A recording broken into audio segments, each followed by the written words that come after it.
Shalom, bien-aimés dans le Seigneur, nous sommes dans la joie de nous retrouver ce jeudi 17 mars 2022 et nous sommes là pour une nouvelle méditation au biblique. Nous allons lire un texte dans la lettre de Paul aux Éphésiens. Nous lirons le 5e chapitre et le 20e verset. Éphésiens 5, 20, nous allons lire dans 3 versions différentes. Éphésiens 5, 20, version Louis II, nous dit « Rendez continuellement grâce pour toutes choses à Dieu le Père, au nom de notre Seigneur Jésus-Christ. » La version Bible français courant dit « Remerciez Dieu le Père en tout temps et pour tout, au nom de notre Seigneur Jésus-Christ. » Et enfin, la version Bible du Semeur nous dit « À tout moment et pour toutes choses, vous remercierez Dieu le Père au nom de notre Seigneur Jésus-Christ. » Bien-aimés dans le Seigneur, remerciement continuel. Remerciement continuel, tel est le thème de notre méditation biblique de ce jeudi 17 mars 2022. Il est facile et logique de remercier quelqu'un pour le bien qu'il nous a fait. Cependant, remercier pour tout peut nous paraître illogique et surtout difficile. Remercier, c'est exprimer sa gratitude à quelqu'un pour quelque chose, un bien ou un service. Et nous avons été habitués à dire merci pour le bien que nous recevons. Le texte du jour, bien-aimé, nous apprend qu'en ce qui concerne le Seigneur, nous devons lui dire merci, lui rendre grâce pour tout, absolument tout. Facile à dire, n'est-ce pas, vous direz, mais difficile à faire, oui. Lorsqu'on ne comprend pas pourquoi. Voyons alors les raisons que la Bible nous donne qui justifient cette vérité. Rendre continuellement grâce pour toutes choses à Dieu le Père, au nom de notre Seigneur Jésus-Christ. La première raison, c'est la bonté de Dieu. Bien-aimé dans le Seigneur, le psalmiste dit « Ta bonté vaut mieux que la vie ». Psaume 63, verset 4. Au-delà de tout ce que nous pouvons vivre, de bon ou de mauvais, selon nous, Dieu est bon. Depuis la création jusqu'à nos jours, nous voyons la bonté de Dieu dans sa création, où tout est en notre faveur. Par sa bonté, bien-aimé, Dieu a créé le monde et il nous a placés au-dessus de toute sa création. Le psaume 8, verset 7 dit « Tu lui as donné la domination sur les œuvres, tu as donné à l'homme la domination sur les œuvres de tes mains. Tu as tout mis sous ses pieds. » Malgré la rébellion de l'homme, bien-aimé, la bonté de Dieu a agi à travers les siècles, à travers les âges, pour sauver l'humanité. Et cette bonté a conduit notre Seigneur Jésus-Christ à la croix.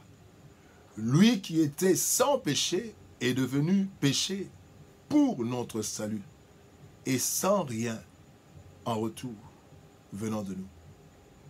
2 Corinthiens chapitre 5 verset 21 nous le dit. Celui qui n'a point connu le péché, il l'a fait devenir péché pour nous, afin que nous devenions en lui justice de Dieu.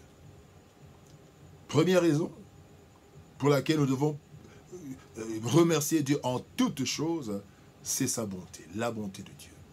Deuxième raison, c'est l'œuvre de Dieu.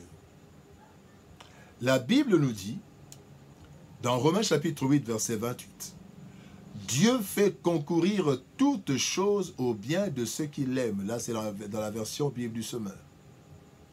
Cela veut dire que tout ce qui nous arrive, Dieu s'en sert pour notre bien. Même quand ça fait mal, c'est pour notre bien. Et Job l'avait compris en disant à son épouse, « Quoi ? Nous recevons le bien de Dieu ? de Dieu, nous recevons de Dieu le bien et nous ne recevrions pas aussi le mal. Et Job n'a point péché parce qu'il savait que Dieu était à l'œuvre. Il savait. C'est comme ça qu'il va dire, mon Rédempteur est vivant. Il se lèvera le dernier. Il sait qu'il est en train de travailler. Bien-aimé, l'œuvre de Dieu. C'est ainsi que nous devons rendre grâce à Dieu, car tout ce qui nous arrive est pour notre bien. Pas nécessairement immédiat, mais c'est pour notre bien. Ça contribue à notre bien. Dieu agit en secret. Nous ne voyons pas tout ce qu'il fait, mais après les peines et les joies, nous voyons sa gloire apparaître. Cela a été le cas, bien-aimé, de Joseph. Toutes les péripéties qu'il a connues l'ont amené au trône, car Dieu a utilisé toutes ces choses pour son bien et pour le bien de son peuple. Joseph le témoigne d'ailleurs, Joseph le témoigne auprès de ses frères en ces termes, il dit « Vous avez médité de me faire du mal, Dieu l'a changé en bien pour accomplir ce qui arrive aujourd'hui, pour sauver la vie à un peuple nombreux, dont lui, Joseph.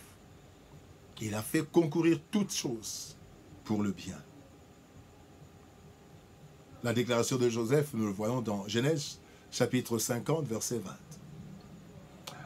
Donc, nous devons glorifier et remercier Dieu en toutes circonstances à cause de son œuvre, et même aujourd'hui dans notre vie. Troisième raison, bien-aimés, c'est le projet de Dieu.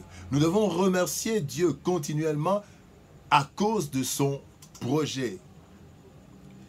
Il est écrit, bien-aimés, « Car je connais les projets que j'ai formés sur vous, dit l'Éternel, projets de paix et non de malheur, afin de vous donner un avenir et de l'espérance. » Jérémie chapitre 29, verset 11.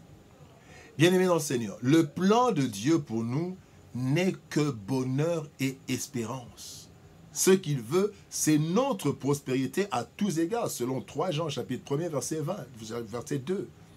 Donc, le projet de Dieu, il n'y a pas de destruction dans le projet de Dieu. Il n'y a pas de maladie, de punition dans le projet de Dieu. Ce qui arrive, même les punitions, les difficultés et tout, c'est justement pour atteindre ce bonheur.